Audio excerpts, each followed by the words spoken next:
I despised this institution. Like, I didn't want anything which had to do with vets. I left all my tears essentially in the movement, and I'm unable to shed a tear for FeesMustFall. You don't realize that you were traumatized, until you're kind of looking back. The students that we are fighting for, you can fight for them. The students, you can't trust students.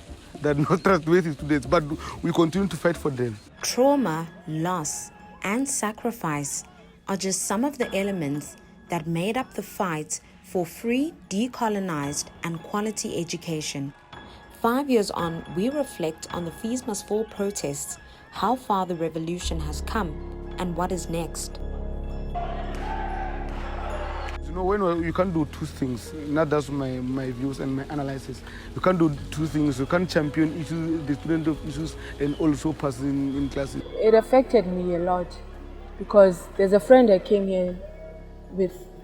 She's doing her master's now. And there are times where I sit and think, that could have been me, or I could have been doing my second year in LLB now as postgrad. But I'm still here doing my undergrad. And it's stressful. I won't lie to you, it's stressful. We failed. We failed. Subject that you can see that this one you can't even fail.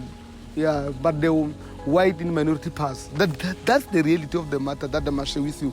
That affected us. Sometimes to be in the comrade is not nice. So FeesMustFall, intellectually, mentally, has had such ramifications for all of us that we're only starting to unpack them slowly but surely now. People don't think, lives were lost, but some students actually died, even at Wits University, right? Some students committed suicide because of FeesMustFall. A lot of my close friends had to be, booked into mental institutions because of FeesMustFall. I get shot 5 times. At some point, I think when I was in hospital, when I was there and my mom came, I actually thought to myself, this honestly cannot be worth it, because at some point I might just end up dying in these streets. It was a cry of desperation, it was a cry for help. Most of us were NSFAS kids or were bursary kids, and even then we always struggled to kind of pay the shortfall and to pay the various fees that comes with being in university. So FeesMustFall, it wasn't a political movement only.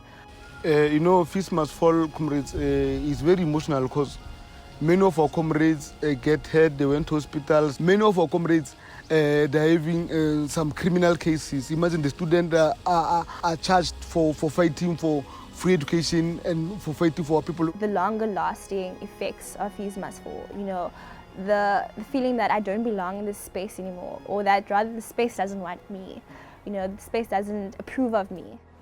Yonela was one of the FeesMustFall activists who got arrested.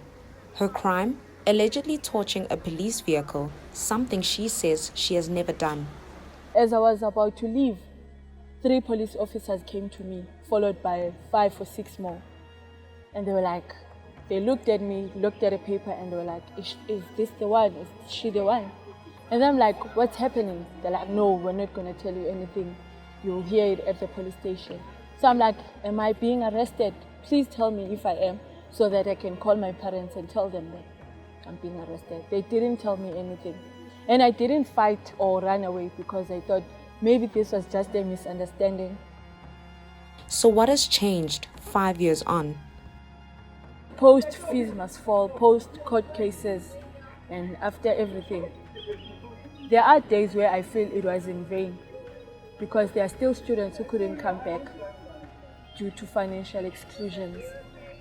We didn't achieve our main aim, which was a free decolonized education for all. So I feel sad because VETS is still the same way it was. UCT is still the same way it was. There are no changes. And all these other universities, there are no changes in what we were fighting for. Free education is really not that free. But the reality is that I think it's a first step, and now I think what the youth does next, how we consolidate ourselves, I think that will determine whether FeesMustFall, was just, a moment in time, or if it was, the catalyst to something bigger. Some of the FeesMustFall activists have since assumed positions in parliament and political organizations. but some on the ground question whether the mandate for a free, decolonized and quality education has been brought forward. We are very few on the ground, in fact. The Instagram comrades, it's only us remaining here on the ground. Sitting in a policy-making decision like seat and having the ability to actually change that system to some extent is better for the movement and better for young people to have other young people who are progressive in that space than to not have any at all, right? Because it means the elder generation will continuously make decisions for us with absolutely no input and absolutely no youth voice at all. So it's not an easy thing to deal with, but it is something that we do have to confront. There's no right or wrong, in my opinion, right? There's no black or white. It's a very nuanced situation.